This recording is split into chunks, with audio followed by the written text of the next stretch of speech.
Crônicas capítulo 28, Davi exorta os príncipes e seu filho Salomão. Aqui a questão da transição é o período da sucessão de Davi realizada por Salomão. Então Davi convocou em Jerusalém todos os príncipes de Israel, os príncipes das tribos e os capitães das turmas, que serviam o rei, e os capitães dos milhares, os capitães das centenas, e os maiorais de toda a fazenda e possessão do rei, e de seus filhos, como também os eunucos e varões. Quando fala eunuco, em Israel são oficiais. E todo varão valente. Na verdade, aqui é uma convocação dos maiorais de Israel para a sucessão de Salomão. E pôs-se o rei Davi em pé e disse: Ouve-me, irmãos meus e povo meu. Em meu coração propus eu edificar uma casa de repouso para a arca do concerto do Senhor e para o escabelo dos seus pés, nosso Deus. Quer dizer, escabelo, repouso. E eu tinha feito o preparo para edificar. Porém Deus me disse: não edificarás casa ao meu nome, porque és homem de guerra e derramaste muito sangue. E o Senhor, Deus de Israel, escolheu-me de toda a casa de meu pai, para que eternamente fosse rei sobre Israel. Está falando da aliança davídica. Porque a Judá escolheu por príncipe, quer dizer, principado, cabeça. E a casa de meu pai na casa de Judá. E entre os filhos de meu pai se agradou de mim para me fazer rei sobre todo Israel. Então ele está simplesmente aqui fazendo uma retrospectiva. E Davi não é bobo nem nada, é o homem segundo o coração de Deus, que não é pouca coisa. Ele está justamente aqui chamando as lideranças de Israel, mostrando que o sucessor dele é Salomão, e embora ele não fosse primogênito, pelo contrário, ele é um dos últimos. Não afirma que ele é o último, mas é um dos mais do finalzinho da vida de Davi. E ele mostra que ele também foi a mesma situação, assim como Judá. Vê se você percebe. Ele diz que o principado vem de Judá. O principado. E nós sabemos que Judá não era a tribo principal. A tribo principal era Rúben, Simeão, Levi, a quarta seria Judá. Mas como Deus trabalha na Bíblia com eleição, então ele está mostrando o quê? Que assim como Judá foi eleito, como a tribo do principado, ele foi eleito dentro da tribo de Judá, na casa do pai dele. Ele está falando, eu era o mais novo também, mas Deus ele quis me escolher. Então ele me escolheu para que eu fosse rei, ainda que eu não fosse o mais velho da casa de meu pai. Por isso que ele fala, se agradou de mim para me fazer rei sobre todo Israel. Então vê se você entende. Ele está querendo mostrar que assim como Salomão está sucedendo, o Salomão ele também é mais novo. Assim como o Judá também era mais nova, assim como ele também era mais novo na casa do pai dele. Ele está mostrando que a eleição de Deus não se questiona, se cumpre. 5. E de todos os meus filhos, porque muitos filhos me deu o Senhor. Escolheu ele o meu filho Salomão para se assentar no trono do reino do Senhor sobre Israel. E me disse, teu filho Salomão, ele edificará a minha casa e os meus átrios, porque eu escolhi para filho e eu lhe serei por pai. Então está esclarecendo tudo isso. E estabelecerei o seu reino para sempre, se perseverar em cumprir os meus mandamentos e os meus juízos, como até o dia de hoje. Tipo assim, se ele ficar tranquilo como você ficou, tudo vai dar certo para ele.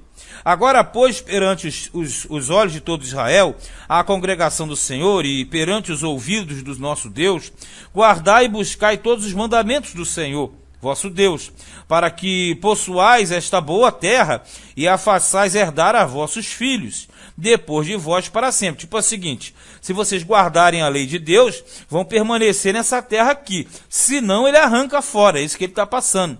E tu, meu filho Salomão, conhece o Deus de teu pai, e serve com um coração perfeito e com uma alma voluntária. Ou seja, você tem que servir a Deus da mesma forma que eu servi. Porque esquadrinha o Senhor todos os corações e entende todas as imaginações dos pensamentos. Se o buscares, será achado de ti. Porém, se o deixares, rejeitar-te-á para sempre. Olha, pois agora, porque o Senhor te escolheu para edificares uma casa para o santuário, esforça-te e faze a obra. Então aqui nós entendemos que o Davi ele está saindo de linha, está saindo do reino e passando a bola para Salomão. Mas havia uma necessidade do reconhecimento do povo.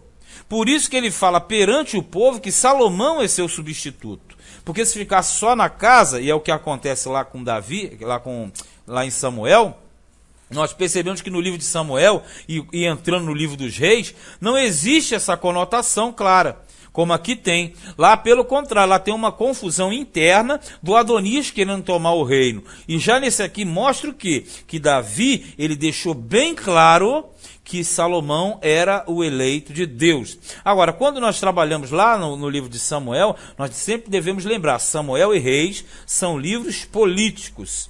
Esse daqui, Crônicas, é um livro altamente espiritual. E agora, a partir do 11, o que acontece? O Davi, ele tinha feito a planta do templo, que Deus não deixou que ele construísse. Ele passa essa planta, esse desenho para Salomão. Verso 11. E deu Davi a Salomão, seu filho, o risco do alpendre. Quando fala o risco, é a planta. Com as suas casarias, ou seja, todas as repartições. E as suas tesourarias, e os seus cenáculos, quer dizer, câmaras, recâmaras, como está aqui, ó, suas recâmaras de dentro, como também da casa do propiciatório. Moral da história: ele passou a planta do templo com todas as suas dependências, as tesourarias, as salas, as recâmaras, as câmaras, o saguão, o pátio, o pórtico, tudo que tinha que ser feito, Davi passou. Aí nós entendemos até porque Deus, o próprio Deus, barrou a obra para ele também, né? Não teria nem tempo, porque o próprio Salomão, para construir esse templo, ele vai levar 7 anos. E Davi já estava na boca da morte, não tinha como acontecer uma situação dessas. Então nós entendemos uma simetria, uma precisão da atuação de Deus nessas questões todas. Então tudo isso ele deu como risco, né? Todas as questões ligadas. Ele fala assim, ó, casa do tesouro, câmara, recâmara. 13. E das turmas dos sacerdotes e dos levitas e de toda a obra do ministério da casa do Senhor e de todos os utensílios do ministério da casa do Senhor. O ouro deu segundo o peso do ouro, para que todos os utensílios de cada ministério fossem feitos. Também a prata por peso para todos os utensílios de prata, para todos os utensílios de cada espécie de serviço. E o peso para os castiçais de ouro e suas cadeias de ouro, segundo o peso de cada castiçal, as suas candeias. Também para os castiçais de prata, segundo o peso do castiçal, e as suas candeias, segundo o uso de cada castiçal. Porque nós lembramos que no tabernáculo só tinha um castiçal, mas no templo vão ser vários castiçais, porque o templo vai ter tudo em dimensões maiores. Aí você entende o porquê que Deus trabalhou com Davi no projeto, mas não o deixou realizar a obra, porque lhe faltaria recursos para tal, coisa que Salomão vai arrecadar muito, porque muitos virão trazendo o material necessário para Salomão.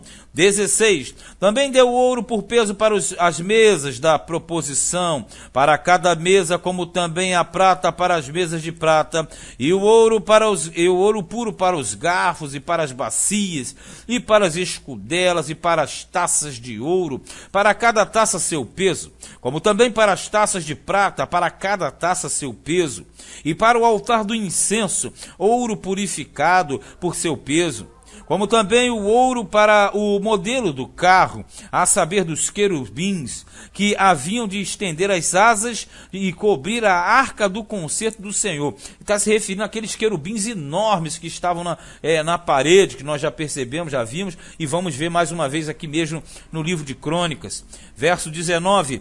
Tudo isso disse Davi, por escrito me deram, a entender por mandado do Senhor, a saber, todas as obras deste risco, ou seja, desta planta. E disse Davi a Salomão, seu filho, esforça-te e tem bom ânimo, e faze a obra, não temas nem te apavores, porque o Senhor teu Deus, meu Deus, há de ser contigo, não te deixará, nem te desamparará, até que acabes toda a obra do serviço da casa do Senhor, quer dizer, do templo. Você viu aqui no versículo 20? Isso aqui é uma forma deuteronômica. O que é uma forma deuteronômica? É aquelas expressões que na verdade se tornaram comuns, hebraísmos, provérbios. Quando você queria dar um incentivo, essa palavra aqui, ela é baseada em cima daquela de Josué, da que Deus falou para Moisés, lá em Deuteronômio, aquela questão do esforçar, ter bom ânimo e fazer aquilo que o próprio Deus já mandou. Quer dizer, se Deus mandou, só tinha que botar a mão na massa, porque quem garantia é o próprio Deus, garantia e garante, que ele é fiel até hoje. E eis que aí tens as turmas dos sacerdotes e dos levitas para todo o ministério da casa de Deus. Então, também contigo para toda obra, voluntários com sabedoria de toda espécie para todo o ministério, como também todos os príncipes e todo o povo para todos os teus mandados. Quer dizer, aqui ficou tudo preparado, as turmas, os levitas, o material, a planta, e ele só teria que botar em prática. E nós sabemos o quê? Que para Salomão construir tudo isso, ele teria que ter a sabedoria. E nós entendemos que ele não tinha ainda a sabedoria nem a riqueza. E aí no reino de Salomão se fecha a plenitude. Por isso nós entendemos que Deus, ele é preciso, ele já tem tudo calculado. E ele não gosta que ninguém se meta nesse cálculo que ele faz, não. Ele faz da forma e da maneira que lhe apraz. Este foi o primeiro livro de Crônicas, capítulo 28.